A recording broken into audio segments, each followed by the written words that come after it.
ustedes muchas veces han escuchado el Cordero de Dios. ¿Qué es el Cordero de Dios?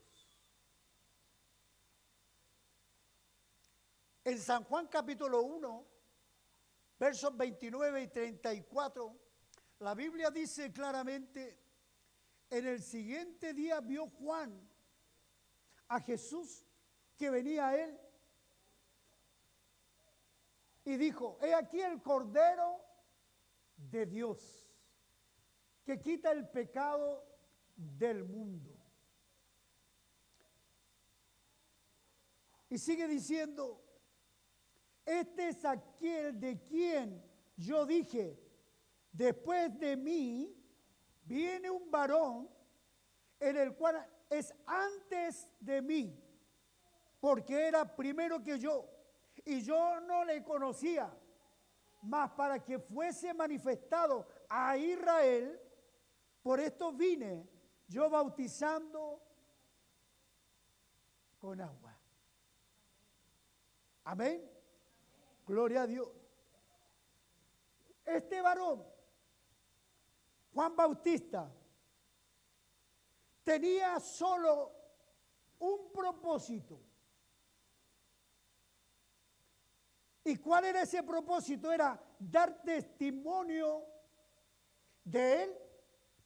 No. Y aquí estamos viendo una lección maravillosa de este varón, de Juan Bautista. Él predicaba, pero no se predicaba para él. Él predicaba para presentar a Jesucristo. El enfoque de su vida era apuntar a los pecadores, a él Salvador. Fíjense que mucha gente se enoja porque esta iglesia siempre estamos predicando para que la gente se arrepienta. Estamos predicando en contra del pecado. Aleluya. Pero todos los hombres de Dios predicaban para eso, para que el pecador se arrepiente y se entregue a Jesús. Juan el Bautista sabía mucho sobre Jesús. Él podría haber enseñado muchas cosas sobre nuestro Señor. Por ejemplo, podría haberlo llamado a Cristo el Mesías o el Maestro. Pero no fue así.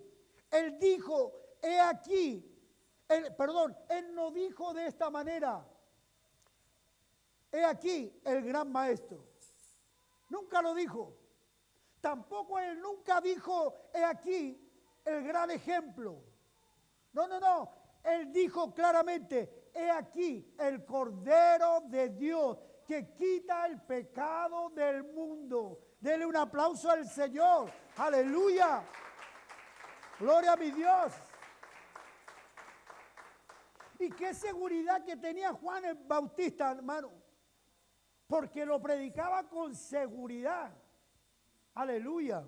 Y es lo que se necesita en estos tiempos. Predicadores que se planten a predicar en contra del pecado. Porque, hermano, mire, Jesucristo, la palabra Jesucristo es salvación, es prosperidad, es bendición, es todo.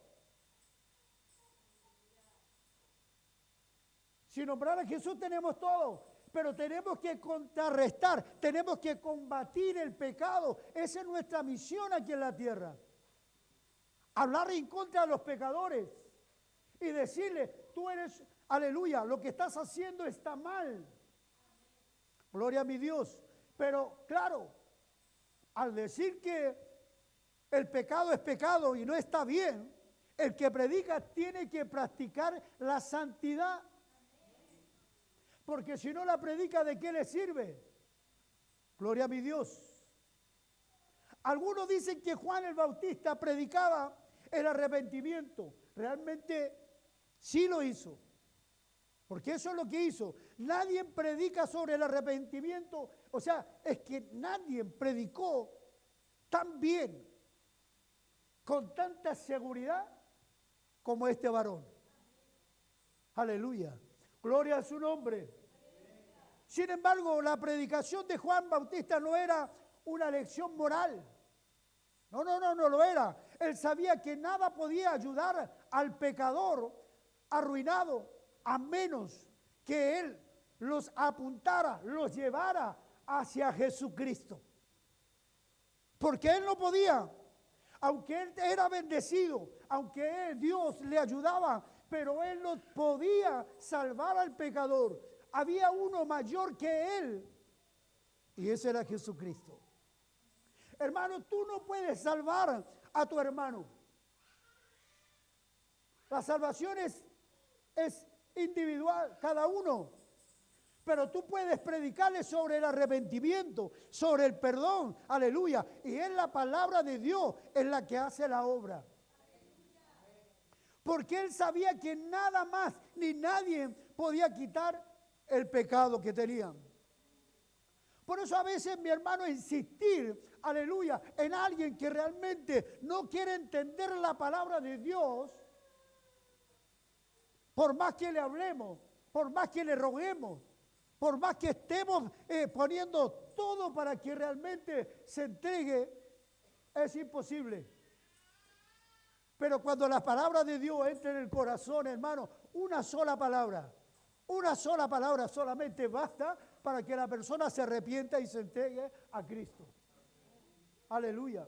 Amigo, hermano, si nunca has sido convencido de pecado, pensará que podría estar en el cielo por tus propias buenas obras. No. Tú que estás escuchando ahí a través de las redes sociales, quizás habrá alguno por allí que dice, no, es que yo soy bueno. Tal vez no piensa que necesitas tener tus pecados realmente quitados por Jesús. Por ese Cordero de Dios que anunciaba Juan Bautista. Te darás cuenta que nada puede quitar realmente la culpa ante Dios. Nada. Por más que tú seas una excelente persona, nada. Te vas a morir y te vas a condenar solo al infierno. Solamente Juan reconocía, he aquí el Cordero de Dios que quita el pecado del mundo. Hay que admirar, mi hermano, la constancia de este varón de Juan Bautista, dando testimonio de Jesús. Un día antes había convertido la interrogación de los realmente sacerdotes levitas que estaban interrogándolo a él, venidos desde Jerusalén. Le había hecho una excelente ocasión, tuvo Juan para hablarles.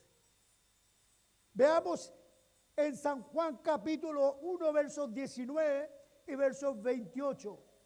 Dice claramente las Escrituras, este es el testimonio de Juan. Cuando los judíos enviaron a Jerusalén sacerdotes y levitas para que le preguntasen, ¿tú quién eres? Y no negó, sino que confesó, yo no soy el Cristo. Le preguntaron, ¿qué pues? ¿Eres tú Elías? Y dijo, dando la respuesta, aleluya. ¿Qué le dijo? No soy. ¿Eres el profeta? Respondió, no. Entonces le dijeron, ¿quién eres? Para que podamos dar respuesta a los que nos enviaron. ¿Qué dice de ti mismo? Y él dijo, yo soy la voz de aquel que clama en el desierto, enderezar el camino del Señor, como dijo el profeta Isaías. Amigo, en este pasaje, un día después de este pasaje, sigue dando testimonio, aprovechando la presencia del mismo Señor entre ellos. Lea San Juan capítulo 1, versos 29 y versos 34. Y nuevamente el día siguiente, delante de dos de sus discípulos, vuelve a indicar a Jesús como el Cordero de Dios.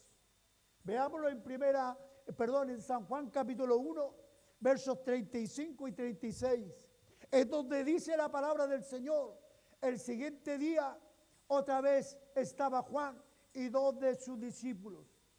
mirando a Jesús que andaba por allí, y dijo: he aquí el Cordero de Dios. En cuanto al momento que tiene lugar este pasaje, mis hermanos, podemos deducir que a partir de la referencia que hace Juan Bautista del descenso del Espíritu Santo sobre Jesús, que su bautismo ya había tenido lugar. Vamos a San Juan capítulo 1, versos 32. Dice la Escritura en esta parte: también dio Juan testimonio diciendo, ¿qué dice?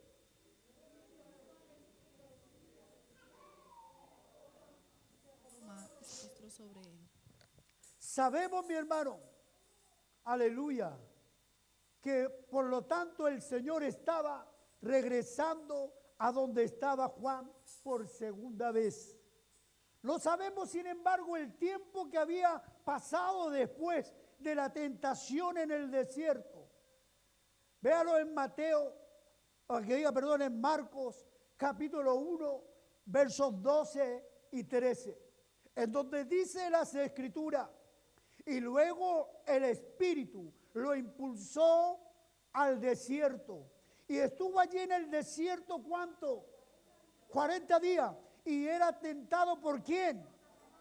Y estaba ¿con qué? Y los ángeles le servían. Así tal vez fue inmediatamente después de 40 días.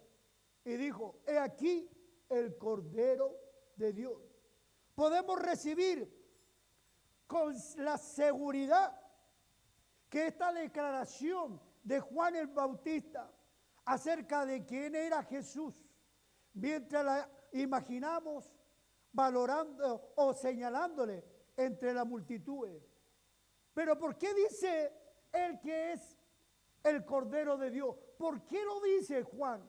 ¿Por qué está afirmando esto? Mira, algunos han pensado que era con referencia a su carácter manso, que era Juan Bautista. Otros creen que era por su humildad como de un cordero. Veamos lo que dice Marcos, capítulo 11, versos 19. Dice la palabra del Señor en esta escritura: llevad mi yugo sobre vosotros y aprended de mí, que dice que soy manso y humilde de corazón, y hallaréis descanso para vuestras almas. Y por supuesto que lo era, amén. Pero tal vez sea más acertado, mi hermano, recordar que el cordero era un animal empleado especialmente para sacrificio. Mira lo que dice cuando habla. Hoy estábamos celebrando ¿qué cosa? La Santa Cena. Y esto vamos a ver por qué Juan decía que era el Cordero. ¿Qué tiene que ver con el sacrificio de Jesús? Tiene que ver, mira lo que dice en Éxodo capítulo 12, verso, léalo del 12, léalo del 1 al 28. Yo voy a leer algunos versículos solamente. Aquí nos habla, o se lo voy a recibir, aquí nos habla de realmente cuando el pueblo de Israel estaba esclavizado en Egipto, ¿verdad? Y el Señor, dice, habló a Moisés y a Aarón en la tierra de Egipto diciendo, ¿qué le dijo? Este mes será para vosotros el principio de los meses, será el primer mes del año para vosotros. ¿Y qué más dice? Y habla a toda la congregación de Israel diciendo, el día 10 de este mes cada uno tomará para sí un cordero según su casa paterna, un cordero para cada casa. Hermanos, resumiendo, el Señor mandó a que sacrificaran un cordero perfecto.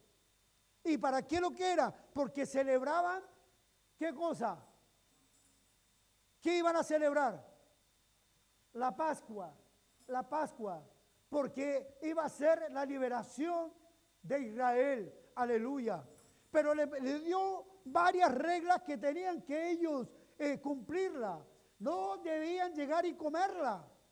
Y la sangre de aquel cordero, junto, aleluya, tenían que ponerla en el dintel de la puerta para que cuando pasara, aleluya, pasara, no fueran afectados de muerte. Pero también tenían que comer el pan sin levadura y tenían que comer hierbas amargas. Había muchas cosas que en los hebreos tenían que cumplir. Aleluya. Bendito sea la gloria en el nombre de Jesús.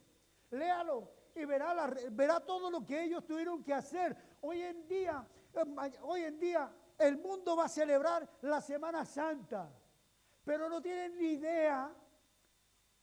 Por ahí algunos religiosos por ahí toman también no sé cuántos días y matan un cordero. Y no tienen ni la menor idea de qué están haciendo. Aleluya. Usted tiene que saber el sacrificio que hizo Jesús por nosotros y por dónde viene el Antiguo Testamento. La ley del Antiguo Testamento se cumple en el Nuevo Testamento. Jesucristo vino para cumplirla, vino para ser el cordero que iba a ser, aleluya. ¿Qué cosa iba a ser? Sacrificado. Amén, gloria a Dios. Hay varias razones por las que parece apropiada identificar al Señor Jesús con el Cordero Pascual. Primeramente, porque fue sacrificado en la fiesta de la Pascua. ¿Sabía usted eso? ¿Sabía que Jesús fue sacrificado en el día de la Pascua? Porque lo celebran y no saben que los que celebran. Alabado sea su nombre. Libro de Lucas capítulo 22 verso 7 dice, luego el día de los panes sin levadura, en el cual era necesario sacrificar el cordero de la Pascua. También la iglesia, también el evangelista, más bien dicho, Juan, explica que la forma en la que Cristo murió era el cumplimiento del sacrificio pascual. San Juan capítulo 19, versos 33 al 36 dice, mas cuando vinieron a Jesús, como lo vieron ya muerto, no le quebraron las piernas. Pero uno de los soldados le abrió el costado con una lanza y luego salió, ¿qué cosa? Salió sangre y agua. Y el que lo vio, ¿qué hizo? Dio testimonio. Y su testimonio es verdadero. Y él sabe que dice verdad. ¿Para qué? Para que vosotros también creáis. Porque estas cosas fueron hechas para que se cumpliese, ¿qué cosa? Y esto lo leen, esto lo enseñan esas iglesias que son religiosas, enseñan esta verdad para que el mundo se entere que están celebrando.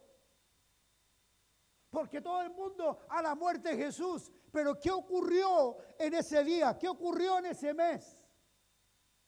¿Por qué los israelitas hasta el día de hoy, aleluya, recuerdan? Porque esto es una ley que se le dio a ellos. Aleluya. Bendito sea la gloria. Pablo afirma en 1 Corintios capítulo 5 verso 7. Aleluya. Pablo afirma en 1 Corintios capítulo 5 verso 7. Dice claramente, gloria al Señor, limpiad, ¿qué cosa? La levadura vieja, para que seáis masa nueva, así como lo soy, sin levadura, porque aún Cristo, nuestra Pascua, ha sido sacrificado. Aleluya. Pero el mundo lleva la Pascua a fin de año. A fin de año celebran y ponen un arbolito que es religiosa, pagana. Alabado sea su nombre. La ignorancia, porque no les enseña. Por eso también, hermanos, tenemos que predicar esto. Esto es doctrina, enseñarle a los cristianos qué es lo que se celebra en estos tiempos. O qué se celebra cuando nosotros, aleluya, estamos haciendo la Santa Cena. Alabado sea su nombre. Esto mismo se podría decir de la iglesia, que es liberada del juicio de Dios y es constituida como tal a partir de la muerte de Cristo. Amén. Pero a ningún lector atento a la Escritura se le escapará, hermano, el tremendo paralelismo con el Cordero que realmente describe Isaías. Porque si usted lee las Escrituras, estará confirmando lo que yo estoy predicando aquí. Que esto no es invento mío. Lo que estoy diciendo es que el Cordero que predicaba Juan el Bautista era la que hacían antiguamente. Se cumplía con Jesús. Isaías 53, capítulo 6, verso 7, dice claramente, todos, no solamente yo, todos. Por ahí dirá uno, no, yo ya estoy arrepentido, ya yo soy salvo. Yo ya, aunque cometa errores, porque por ahí anda unos por ahí errados predicando, diciendo de que ya somos salvos, ya podemos cometer pecados, los arrepentimos y los perdona, y podemos volver y los arrepentimos y los perdona, y andamos en pecado. Pero dice, mas Él fue herido por nuestras transgresiones, molido por nuestras, el castigo cayó sobre Él, y sus heridas hemos sido sanados. ¿Qué más dice? Todos nosotros nos descarriamos como ovejas, nos apartamos cada cual por su camino, pero el Señor hizo que cayera sobre Él la iniquidad de todos nosotros. Verso 7, y el 7 dice, fue oprimido, afligido, pero no abrió su boca, como cordero que es llevado al matadero y como oveja que ante sus trasquiladores. ¿Se equivocó Juan Bautista en decir que era el Cordero de Dios? No, mi amigo, aleluya. Por eso que si usted no entiende las Escrituras, mi hermano, el Señor levanta pastores, levanta diáconos, levanta evangelistas, levanta sacerdotes, aleluya. Hay enseñanza en la iglesia. Usted simplemente pregunte. No ande buscando por internet, que en internet hay lobos rapaces que enseñan doctrinas falsas y los llevan por lugares, caminos equivocados, mi hermano. Por eso que muchos hermanos se están desviando de las Escrituras. Mire, hoy han salido Biblias nuevas que están ya tratando de cambiar totalmente la vida de Jesús. Y le quitan versículos. Hay muchas que le han quitado versículos. Aleluya. Y la gente ciega sigue y les gusta. Y van a venir, hermano, el día de mañana esta Biblia, aleluya, la que tenemos en las manos, va a desaparecer porque el enemigo es lo que quiere cambiarla. Alabado sea su nombre. Y que el pecado exista. Hay iglesias que los pastores están predicando en adulterio y tantas cosas que están haciendo hoy en día. Y a nosotros los llaman iglesias antiguas, iglesias que ya se han modernizado. No somos ahora nosotros, aleluya, iglesias nuevas para ellos. Pero déjame decirte que la palabra de Dios es la misma de ayer, de hoy y por los siglos de los siglos. Aleluya. Gloria a su nombre. En realidad, podríamos decir que todos los sacrificios del sistema levítico eran símbolos y sombra del sacrificio definitivo de Cristo en la cruz del Calvario. Por eso, hermano, la diferencia importante, mire, la diferencia que hay, ¿sabe cuál es? La diferencia del antiguo al nuevo, ¿sabe cuál es la diferencia? Mire, es bien simple, bien fácil. Es que la sangre de los animales sacrificados solo podían expiar, o sea, solo podían cubrir el pecado. Eso es lo que pasaba en el antiguo, cubrían el pecado. Pero hay algo importante. Mientras que Jesucristo quita el pecado del mundo. El sacrificio de Jesús quita el pecado, la sangre de Jesús. Fíjate lo que dice Hebreos capítulo 10, verso 4. Yo no sé si están ciegos hoy en día muchos predicadores, mucha gente y que ignora lo que dice la Escritura. Hay poder en el nombre de Jesús. Y por ahí hay algo que quiero decirle, mi hermano. Muchas veces hay por ahí algunos que dicen, no, ustedes están predicando, por ahí nos dicen que predicamos solamente a Jesús, por ahí nos dicen que no predicamos esto, no predicamos allá, predicamos lo que dice la Escritura. No le quitamos ni le aumentamos. Alabado sea su nombre. Gloria a su nombre. Dice en hebreo, dice, porque es imposible. ¿Qué cosa? Quita el pecado. Aleluya. Bendito sea la gloria. Y en 1 Juan capítulo 3, verso 5, 1 Juan capítulo 3, verso 5, dice, y vosotros sabéis que Él se manifestó a fin de qué. ¿Y quién es Él? Y entonces, si predicamos a Jesús, ¿estamos equivocados? No. Alabado sea su nombre. Mira, Jesús fue presentado como el Cordero de Dios. Durante miles de años, el pueblo de Israel se le enseñaba que sus pecados solo podían ser perdonados mediante el derramamiento de sangre.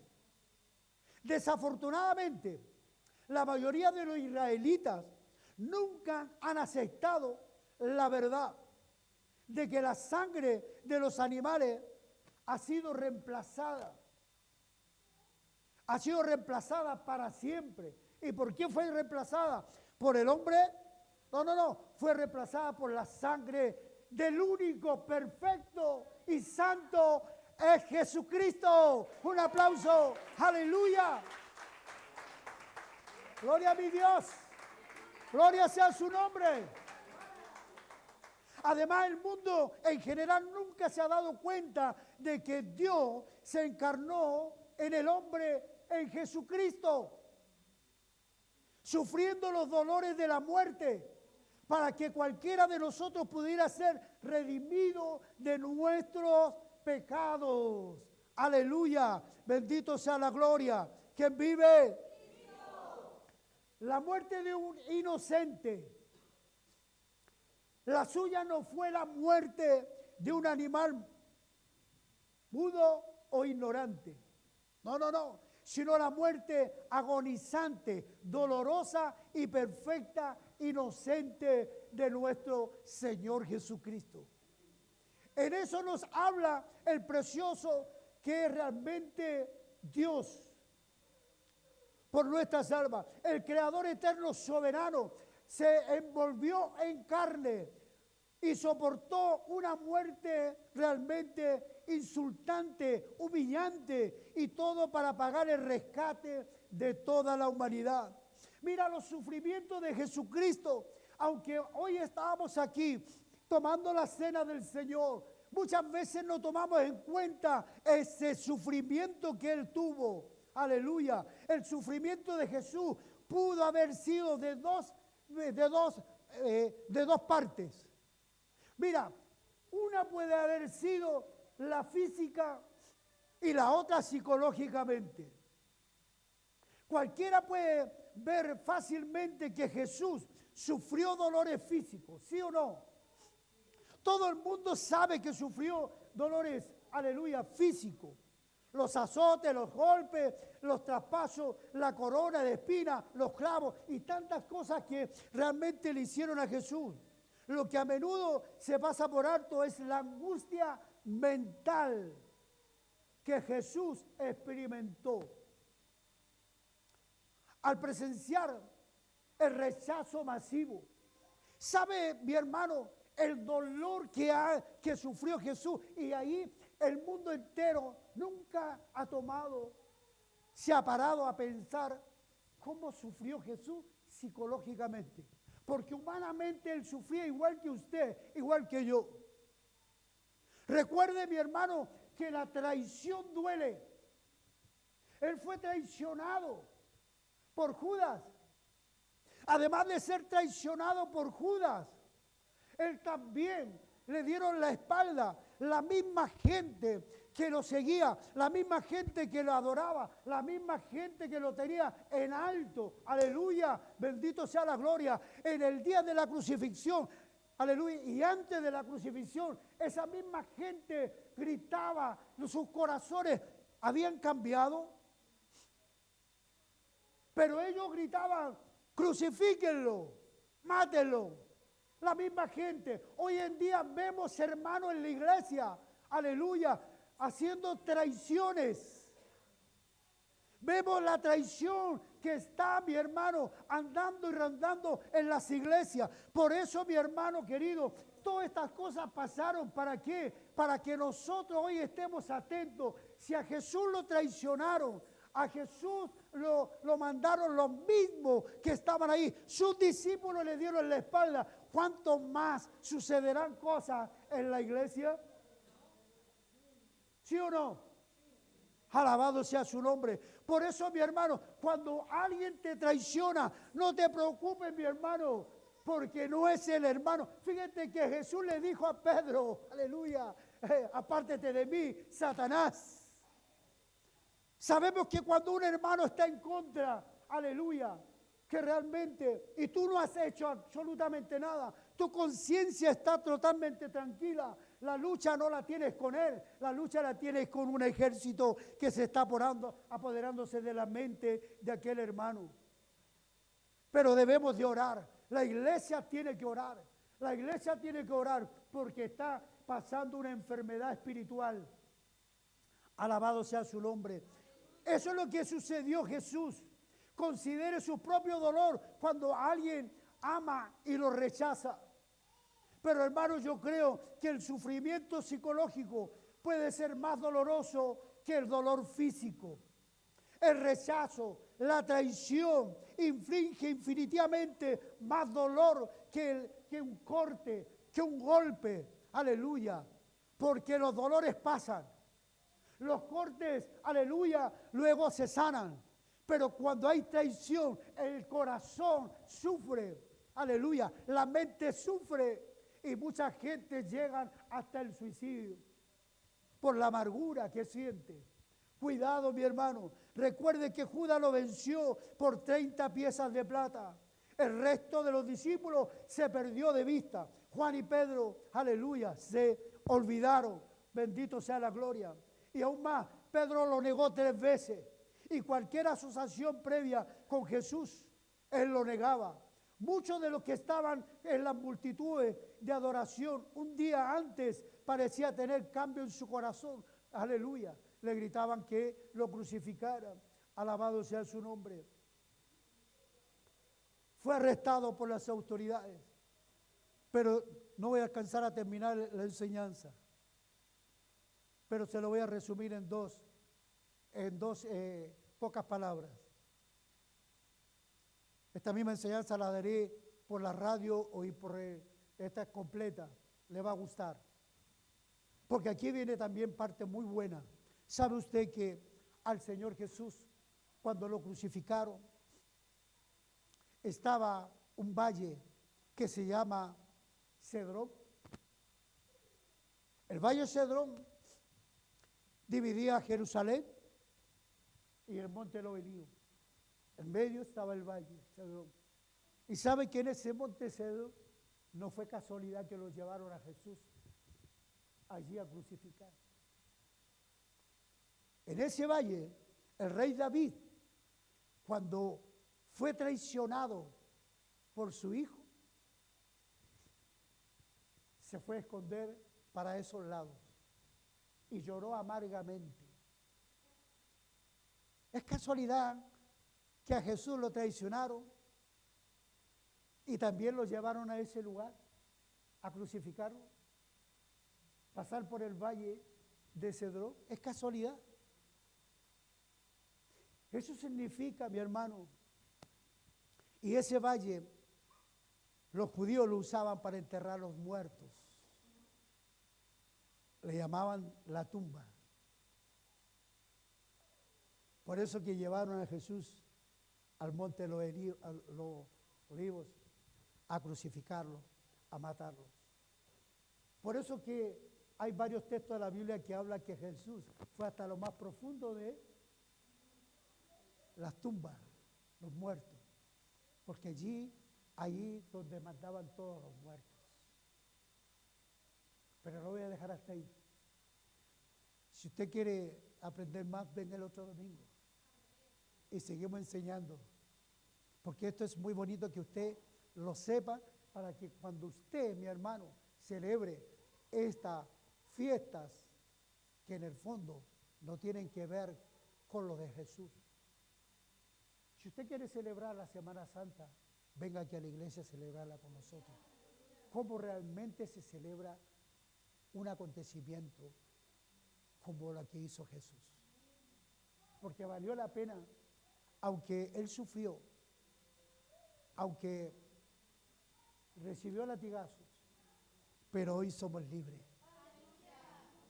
Piense usted que si eso no hubiera sucedido, ¿en qué condición estaría usted, estaría yo ahora? Que Dios me los bendiga, mis hermanos, en el nombre de Jesús.